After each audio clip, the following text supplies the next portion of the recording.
Hello aspirants, welcome back to India for IAS. ಕನ್ನಡದಲ್ಲಿ current ಅಫೇರ್ಸನ್ನು ಪ್ರಸ್ತುತಿಪಡಿಸುವ ಸರಣಿಗೆ ನಿಮ್ಮೆಲ್ಲರಿಗೂ ಸ್ವಾಗತ. ನಾನು ಶಿವಲಿಂಗಯ್ಯಕ್ಕೆ.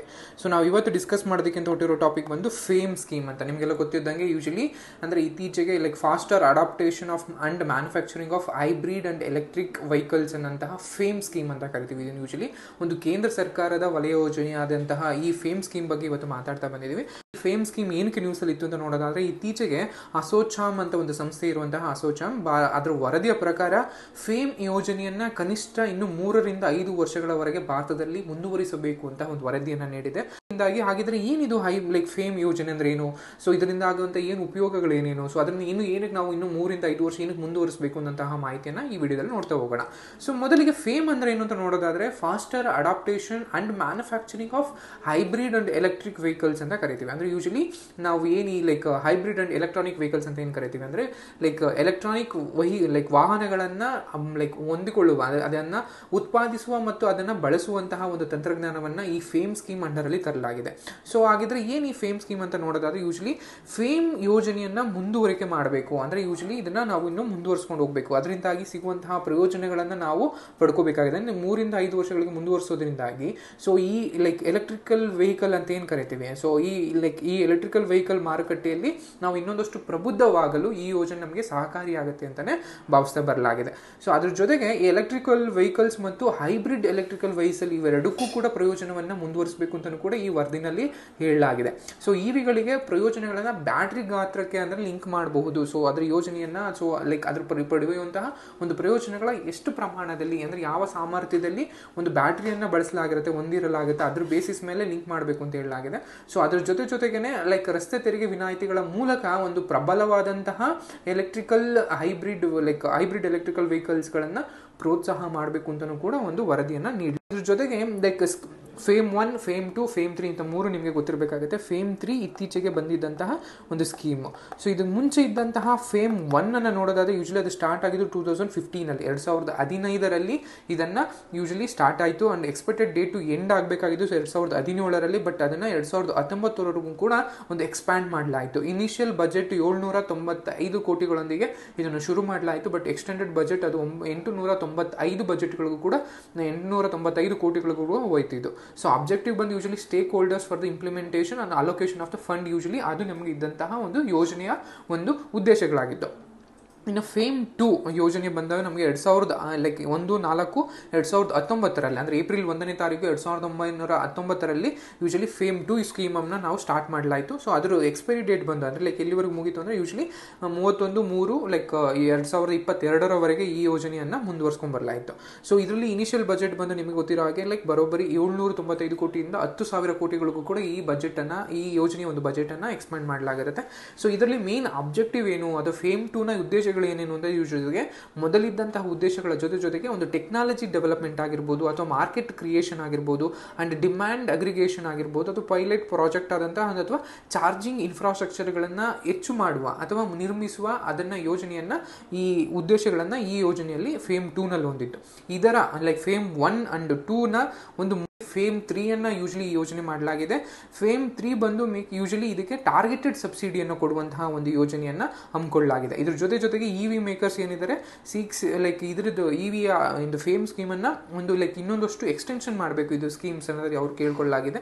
ಸೊ ಇದ್ರ ಜೊತೆಗೆ ನಿಮಗೆಲ್ಲ ಗೊತ್ತಿದ್ದಂಗೆ ಕ್ರಾಸ್ ವೆರಿಫಿಕೇಶನ್ ಆಗಿರ್ಬೋದು ಅಥವಾ ಪೀರಿಯಾಡಿಕ್ ಸರ್ವೇಲೆನ್ಸ್ ಇವೆಲ್ಲವನ್ನೂ ಕೂಡ ಫೇಮ್ 3 ಅಂಡರ್ ಸ್ಕೀಮ್ ನಲ್ಲಿ. ಸೊ ಇದ್ರ ಜೊತೆಗೆ ಭಾರತ ಸರ್ಕಾರ ಇದ್ರ ಜೊತೆಗೆ ಹಮ್ಮಿಕೊಂಡಿರುವಂತಹ Viksit Bharat electric mobility hub ಅನ್ನುವಂತಹ ಒಂದು ಸ್ಕೀಮ್ ಅನ್ನು ಕೂಡ ಯೂಶಲಿ ನಮ್ಮ ಕೇಂದ್ರ ಸರ್ಕಾರ ಹಮ್ಮಿಕೊಂಡಿದೆ. ಸೊ ನಿಮಗೆಲ್ಲ ಗೊತ್ತಿದ್ದಾಗೆ building India on electric mobility hub for Viksit Bharat ಅನ್ನುವಂಥ ಒಂದು ಶೀರ್ಷಿಕೆಯನ್ನು ಹೊಂದಿರುವಂತಹ ವರದಿನಲ್ಲಿ ಇವಿ ಉತ್ಪಾದನೆಯಲ್ಲಿ ಅಂದ್ರೆ ಈ ಎಲೆಕ್ಟ್ರಿಕಲ್ ವೆಹಿಕಲ್ ಅಂತ ಏನು ಕರಿತೀವಿ ಅಥವಾ ಈ ಎಲೆಕ್ಟ್ರಿಕಲ್ ವೆಹಿಕಲ್ಗಳ ಉತ್ಪಾದನೆಯಲ್ಲಿ ಭಾರತವು ಒಂದು ಜಾಗತಿಕವಾಗಿ ನಾಯಕನಾಗಲು, ಅದು ಜಾಗತಿಕ ನಾಯಕ ಅಂತ ಕರಿತೀವಿ, ಒಂದು ಗ್ಲೋಬಲ್ ಲೀಡರ್ ಆಗುವಂತಹ ಎಲ್ಲಾ ಸಾಮರ್ಥ್ಯವನ್ನ ಹೊಂದಿದೆ ಅಂತಹ ಈ ವರದಿನಲ್ಲಿ ಹೇಳಲಾಗಿದೆ. ಇದ್ರ ಜೊತೆಗೆ ಈ ಇವಿ ಘಟಕಗಳ ಪರೀಕ್ಷೆ ಮತ್ತು ಮೌಲ್ಯೀಕರಣವನ್ನು ಗುರಿಯಾಗಿಸಿಕೊಂಡು ಸಬ್ಸಿಡಿ ಯೋಜನೆಗಳನ್ನ ಗುಣಮಟ್ಟದ ಉತ್ಪನ್ನಗಳನ್ನು ಪ್ರಾರಂಭಿಸಲು ಸಹಾಯ ಮಾಡುತ್ತೆ ಅಂತ ಕೂಡ ಹೇಳಲಾಗಿದೆ.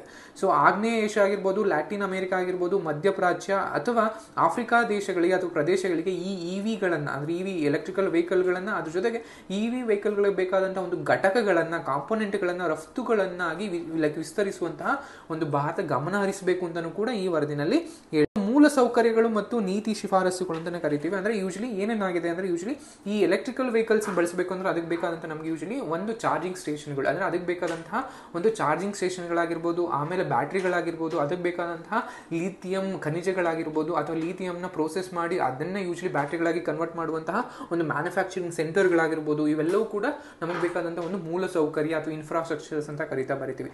ಸೊ ಈ ಇವಿಗಳ ಅಂದ್ರೆ ಎಲೆಕ್ಟ್ರಿಕಲ್ ವೆಹಿಕಲ್ಗಳ ಮೂಲ ಸೌಕರ್ಯ ಅಭಿವೃದ್ಧಿಯನ್ನು, ಅದರಲ್ಲೂ ಕೂಡ ದೃಢವಾದಂತಹ ಒಂದು ಇವಿ ಮೂಲ ಸೌಕರ್ಯವನ್ನು ಸ್ಥಾಪನೆ ಮಾಡೋದಾಗಿರ್ಬೋದು, ಆ ಮೂಲಕ ಒಂದು ಲೈಕ್ ಚಲನಶೀಲತೆ ಅಳವಡಿಕೆಗೆ ನಿರ್ಣಾಯಕವಾಗಿರುತ್ತೆ ಅಂತಾನೆ ನಾವು ಹೇಳ್ತಾ ಬರ್ಬೋದು. ಇದ್ರ ಜೊತೆಗೆ ಸಾರ್ವಜನಿಕವಾಗಿ ಲೈಕ್ ಚಾರ್ಜಿಂಗ್ ಸ್ಟೇಷನ್ಗಳ ಒಂದು ಸಮಗ್ರ ಜಾಲವನ್ನ ನಾವು ರಚನೆ ಮಾಡಬೇಕಾಗಿರುತ್ತೆ. ಅದ್ರ ಜೊತೆಗೆ ಈ ಬ್ಯಾಟ್ರಿಗಳ ವಿನಿಮಯ ತಂತ್ರಜ್ಞಾನವನ್ನು ಕೂಡ ನಾವು ಹೆಚ್ಚು ಪ್ರಮೋಟ್ ಮಾಡಬೇಕಾಗಿದೆ. ಶಕ್ತಿಯ ಒಂದು ಶೇಖರಣಾ ಪರಿಹಾರಗಳಲ್ಲಿ ಪ್ರಗತಿಯನ್ನು ನಾವು ಕಾಣುವಂಥದ್ದು ಕೂಡ ಮುಖ್ಯ ಆಗಿರುತ್ತೆ.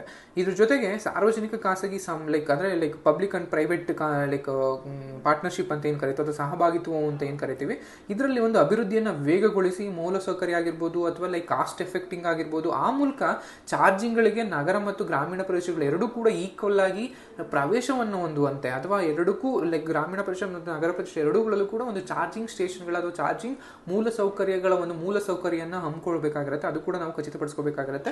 ಈ ಮೂಲಸೌಕರ್ಯಗಳನ್ನ ಹೆಚ್ಚಿಸಲು ಯೂಶಲಿ ನಾವು ಲೈಕ್ ಪ್ರೊಡಕ್ಷನ್ ಲಿಂಕ್ಡ್ ಇನ್ಸೆಂಟಿವ್ ಅಂತ ಕರಿತೀವಿ, ಅಂದ್ರೆ PLI ಸ್ಕೀಮ್ಸ್ ಅಂತ ಕರಿತೀವಿ. ಇದ್ರ ಮೂಲಕ ನಾವು ಅವರಿಗೆ ಲೈಕ್ ಶಿಫಾರಸನ್ನ ಲೈಕ್ ಅಂದ್ರೆ ಹೆಚ್ಚು ಉತ್ತೇಜನವನ್ನ ನೀಡುವಂಥದ್ದು ಇನ್ಸೆಂಟಿವ್ ಸ್ಕೀಮ್ ಕೊಡ್ತಾ ಮೂಲಕ ನಾವು ಅದನ್ನ ಉತ್ತೇಜನವನ್ನು ಕೂಡ ನಾವು ಕೊಡ್ತಾ ಬರ್ಬೋದು. ಇದ್ರ ಜೊತೆಗೆ ಲೈಕ್ ನಮಗೆ ಆದಂತ ಯಾಕೆ ಇವಿನ ಪ್ರಮೋಟ್ ಮಾಡಬೇಕು, ಯಾಕೆ ಎಲೆಕ್ಟ್ರಿಕಲ್ ವೆಹಿಕಲ್ನ ನಾವು ಜಾಸ್ತಿ ಬಳಸ್ತಾ ಬರಬೇಕು ಅಂತ ನೋಡಿದಾಗ, ಭಾರತದ ಒಂದು ಏನು ಲೈಕ್ ಯೂಶಲಿ ನಾವು ನೆಕ್ಸ್ಟ್ ಲೈಕ್ ಅಂದ್ರೆ ಈ ಎನ್ವೈರನ್ಮೆಂಟಲ್ ಕನ್ಸರ್ನ್ ಇಟ್ಕೊಂಡು ಲೈಕ್ ಪರಿಸರಾತ್ಮಕವಾಗಿ ಭಾರತ ತನ್ನದೇ ಆದ ಕೊಡುಗೆಗಳನ್ನ ನೀಡಬೇಕಾಗಿರುತ್ತೆ. ಸೊ ಅಂದ್ರೆ ಇಂಗಾಲದ ಹೊರಸೂಸುವಿಕೆಯನ್ನು ಒಂದು ಕಡಿತ ಮಾಡುವಂಥದ್ದು, ಲೈಕ್ ನಾವೇನು ಲೈಕ್ ಈ ಕಾರ್ಬನ್ ಡೈಆಕ್ಸೈಡ್ ನ ಒಮಿಟ್ ಮಾಡ್ತಾ ಇದೀವಿ, ಲೈಕ್ ಈ ಎಮಿಟಿಂಗ್ ಇದನ್ನು ಯೂಶಲಿ ಕಮ್ಮಿ ಮಾಡುವಂತಹ ಒಂದು ಗುರಿಯನ್ನು ಕೂಡ ಭಾರತ ಇದು ಮಾಡಿದೆ. ಅಂದ್ರೆ 2030 ವೇಳೆಗೆ ತನ್ನ ಇಂಗಾಲ ಹೊರಸೂಸುವಿಕೆಯಲ್ಲಿ ಬರೋಬ್ಬರಿ 45% ಅಷ್ಟು ಇಂಗಾಲವನ್ನು ಅಥವಾ ಈ ಹೊರಸೂಸುವಿಕೆಯನ್ನು ನಾವು ಕಮ್ಮಿ ಮಾಡ್ತೀನಿ. ಆ ಮೂಲಕ ಸೊ ಭಾರತದ ಒಂದು ತೈಲ ಆಮದ ನೀತಿಯನ್ನು, ಇವಿಯನ್ನು ನಾವು ಯೂಶಲಿ ಜಾಸ್ತಿ ಬಳಸ್ತಾ ಬಂದಾಗ ಅದಕ್ಕೆ ಲೈಕ್ ಸಾಂಪ್ರದಾಯಿಕ ವಾಹನಗಳಿಗೆ ಏನೇನು ಯೂಶಲಿ ನಾವು ಪೆಟ್ರೋಲಿಯಂನ ಅಥವಾ ಪೆಟ್ರೋಲಿಯಂ ಪ್ರಾಡಕ್ಟ್ಗಳನ್ನು ಜಾಸ್ತಿ ಬಳಸ್ತಾ ಇರ್ತೀವಿ. ಈ ಪೆಟ್ರೋಲಿಯಂ ಪ್ರಾಡಕ್ಟ್ಗಳನ್ನು ನಾವು ಯೂಶಲಿ ಲೈಕ್ ಯಾವಾಗಲೂ ಇಂಪೋರ್ಟ್ ಮಾಡ್ಕೋತಾ ಇದ್ದೀವಿ. ಇದರಿಂದಾಗಿ ನಮಗೆ ಅತಿ ಹೆಚ್ಚಿನ ಒಂದು ಲೈಕ್ ಫಾರಿನ್ ಎಕ್ಸ್ಚೇಂಜ್ ಬಿಲ್ ನಮ್ಗೆ ಜಾಸ್ತಿ ಬರ್ತಾ ಇರುತ್ತೆ. ಸೊ ಈ ಇವಿಯನ್ನು ನಾವು ಬಳಸ್ಕೊಳ್ಳೋದ್ರ ಮೂಲಕ, ಅದು ಇವಿಯನ್ನು ನಾವು ಅಡಾಪ್ಟ್ ಮಾಡ್ಕೊಳ್ಳೋದ್ರ ಮೂಲಕ ಈ ಪೆಟ್ರೋಲಿಯಂ ಉತ್ಪನ್ನಗಳ ಮೇಲಿನ ಡಿಪೆಂಡೆಂಟ್ ಅನ್ನು ಅಥವಾ ಅವಲಂಬನೆಯನ್ನು ಕಮ್ಮಿ ಮಾಡೋದ್ರ ಮೂಲಕ ನಾವು ಲೈಕ್ ನಿಮ್ಮ ಆಮದಿನಲ್ಲಿ ಆಗುವಂತಹ ಬಿಲ್ಗಳನ್ನು ಕೂಡ ಕಮ್ಮಿ ಮಾಡ್ಕೋಬಹುದು.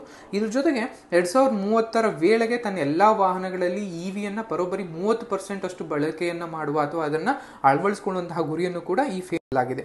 ಇದಿಷ್ಟು ಫೇಮ್ ಸ್ಕೀಮ್ಗೆ ಸಂಬಂಧಪಟ್ಟಂತ ಮಾಹಿತಿ. ಈ ಮಾಹಿತಿ ನಿಮ್ಗೆ ಇಷ್ಟ ಆಗಿದೆ ಅಂತ ಭಾವಿಸ್ತಾ ಈ ವಿಡಿಯೋನ ಇಲ್ಲಿಗೆ ಎಂಡ್ ಮಾಡ್ತಾ ಇದ್ದೀನಿ. Thank you.